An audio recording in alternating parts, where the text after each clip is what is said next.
He's Tony. I'm Mike. This is week 2 in our month of love. This is another definitely not traditional love story. This is 2019's Dogs Don't Wear Pants. Mitkäs pöksyt nämä on? Mulla Ei koirat käytä housuja, ota ne pois. This is a foreign film by JP. I'm going to butcher this name. Valkeapa?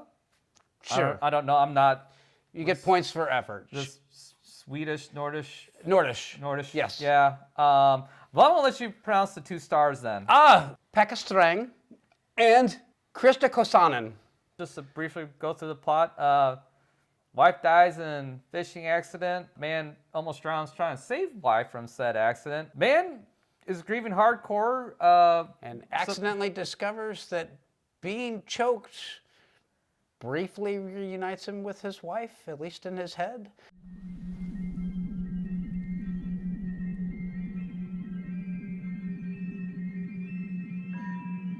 Easy? And he becomes pretty obsessed with it, and through his addiction, he kind of loses his daughter. But it's all good. He falls in love with his dominatrix buddy, and they live happily ever after. Maybe. No, I'm going with yes. I'm going with absolutely they live happily ever after on this one.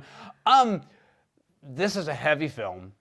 It's a deep film. It is and I so wanted to talk about this one. We had another movie selected for this slot for the month of love, and I wanted to talk about this one because you don't see a lot of romantic films that touch on the subject of BDSM without turning it into a punchline or turning it into something that's dirty and wrong and it's filthy and look at these disgusting people. And this movie did it. And not only that, but they did it with a lot of restraint. Yes. Like with a subject like this, it could have easily been tits, ass, cocks, all over the place. Yes. This is very restrained. There was hardly any nudity at all. And what nudity there was actually in a medical setting. Yeah.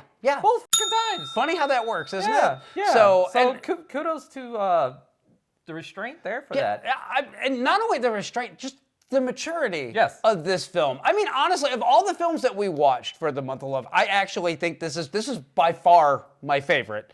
And this is actually, I think, the one that's the most genuine. And it's weird because this starts off and he's a heart surgeon. He's got what would appear to be the perfect life, and then his wife dies in that tragic accident, and he almost dies too. Yeah. And the way that he's dealing with grief is very realistically portrayed. It's not showy. He's not sobbing and looking to be comforted. It's very private grieving for him. And then he accidentally discovers this desire that he has. And what I find even more compelling about it is that it starts off as it reminds him of when he was drowning and that was the last time that he was with his wife. That's how his obsession with it starts.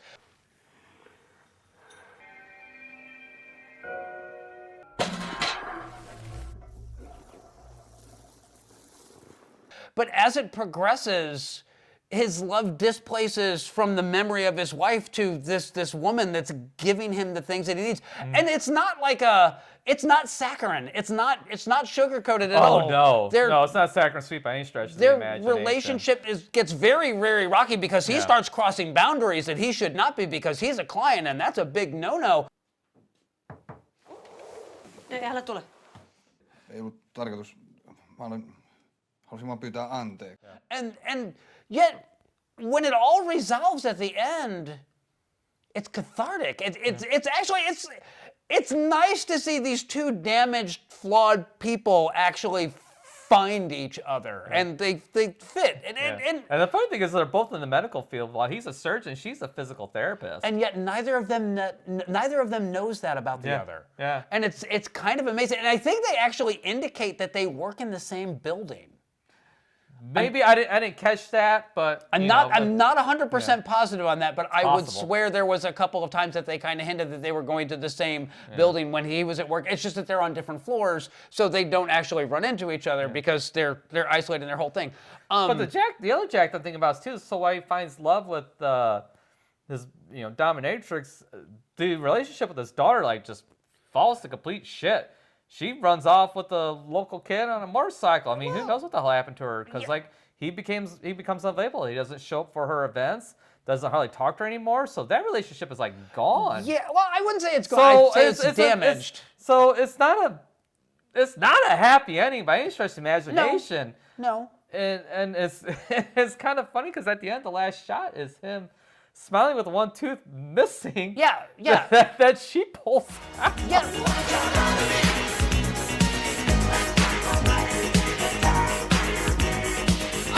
Oh, it's like I don't know what to think about this movie. I mean I'm intrigued by it. I kind of dig it, but it's like I don't know. My takeaway on that whole scene, the scene where she pulls one of his teeth, and I may be completely misreading this, but my take on it was the first time that he gave her permission to hurt him in a way that he didn't ask for.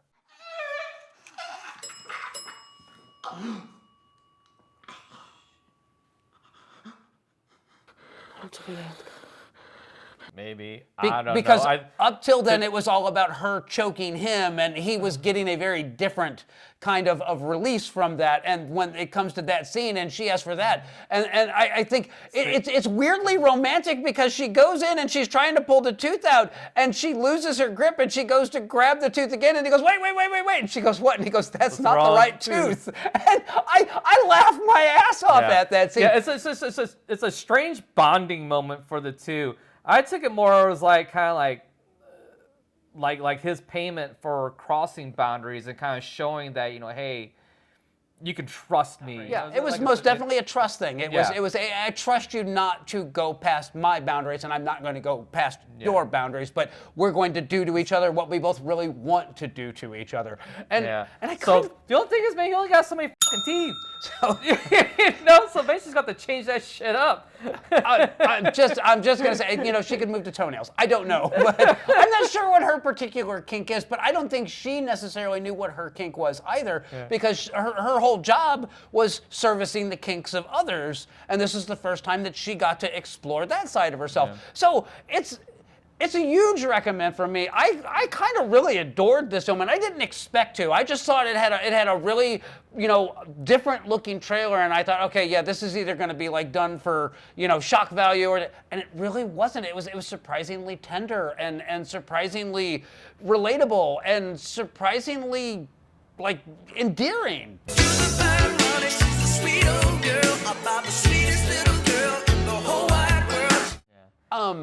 Here's the other thing for me. Well, I can't really recommend this film myself.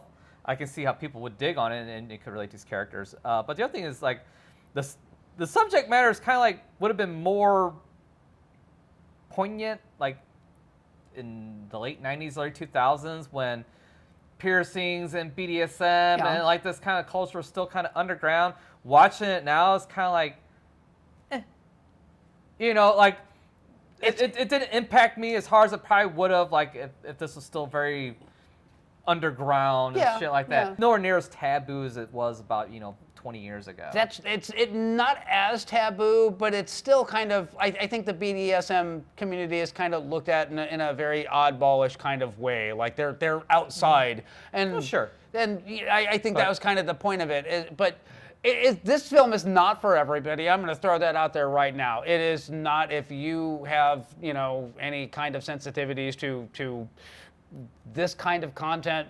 Avoid it. But if you're open-minded, Yeah, and again, it's not explicit. no, It really not isn't. at all. It's very open and it's very honest and it's very appealing, and the characters are extremely charming and captivating and different, and I'd love to see more of this kind of film. Maybe not about this subject matter, but these kind of relationships. I think this is actually, like I said, this is my favorite film that we watched this month. So Okay, it's not mine, but that's fine. It doesn't matter.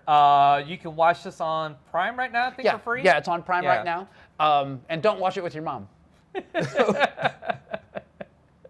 We'll see you guys next week.